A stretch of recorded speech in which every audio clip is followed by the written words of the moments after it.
reason you need to get into your head that writing articles is a good idea is that it really is the fundamental of interactive communications. Well written and informative articles they're the mother's milk of the internet. But by doing that, you've established your credentials and you give people an idea of your style. And 10 articles is one new report, especially if there's a thread going through the articles that you would plan. So in effect, you create a new report. And one report, if you add something else to it, if you add another one to it, basically you've got a book. So it's very evolutionary as well, this whole idea with the writing of articles. And every single time your link is going out onto the net, you've got another post for your blog site. You leverage it as much as you possibly can. You even then go and do, as we're going to look at next, screencasts of it and stuff like that. So it's a really, really brilliant idea. And when you learn how to cut the corners and produce interesting articles that don't really take that much work, you can get them done very quickly by researching at eZines itself, but just Googling your topic and finding out what other people have said about it, do some general research and put it together yourself. Bina is another similar site to eZines and is also well worth joining. And what you would do here is you would slightly change the article and repost it at Bina as another original piece of work, so you would benefit from their also excellent service. So that also it's a very good place to do research to see what people are writing about, what they're saying, and what sorts of opinions are out there. So you join that one also.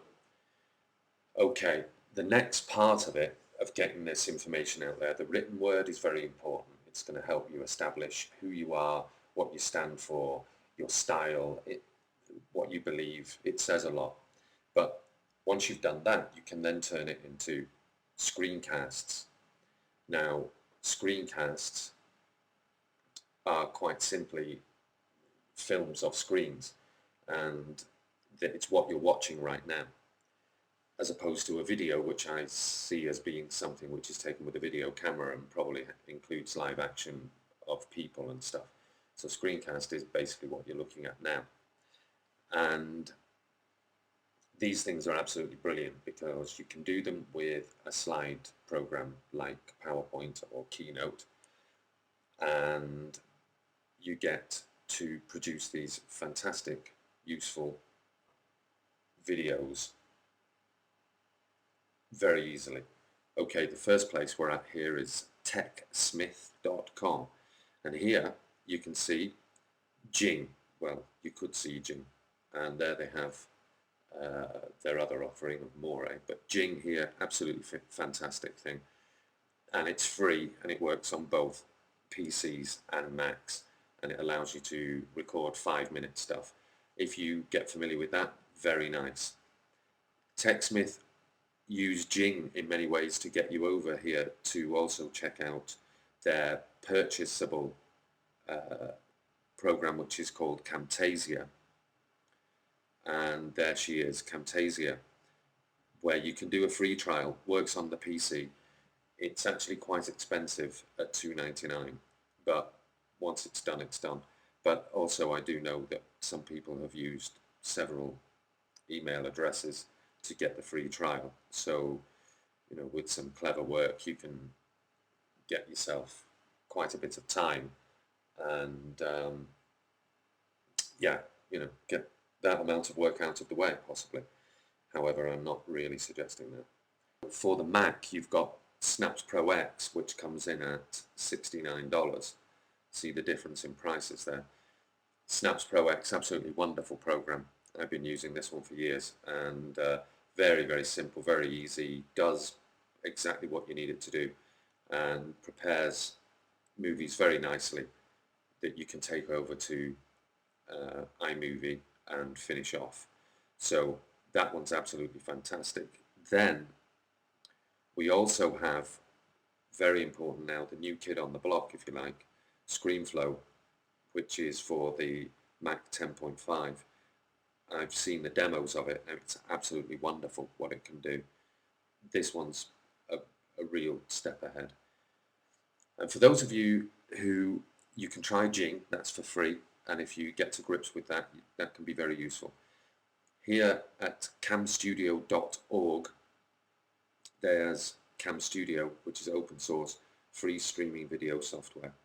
You can download that, and very useful, and can also be edited by, it comes in a AVI format, so it can be edited in Windows Movie Maker. And also you could edit it, well, you can edit it in several other editing pieces, but for recording the screen, it's a very nice little tool and it has rave reviews, and that's completely free, and you can start to work with it and get a feel for it, and that way possibly work out a little more about which one you'd like to buy.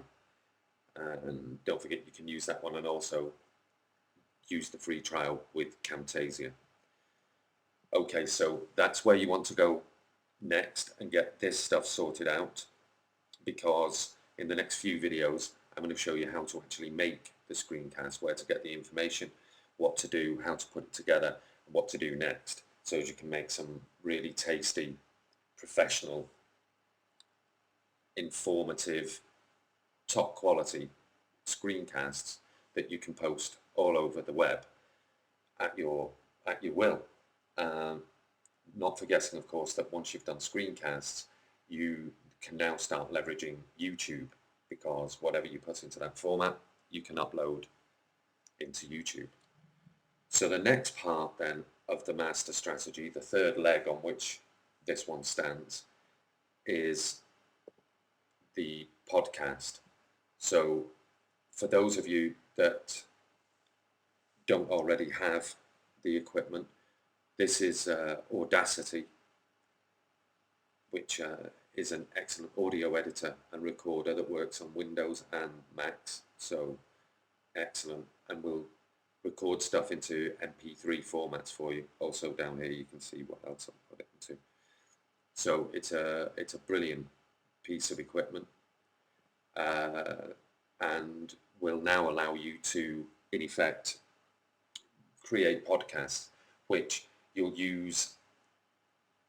First of all, you can do, again, like we said with the screencast, you just podcast the article. You can even just read the article, or you could have a discussion with a colleague about the article, or about the subject matter that's raised in the article.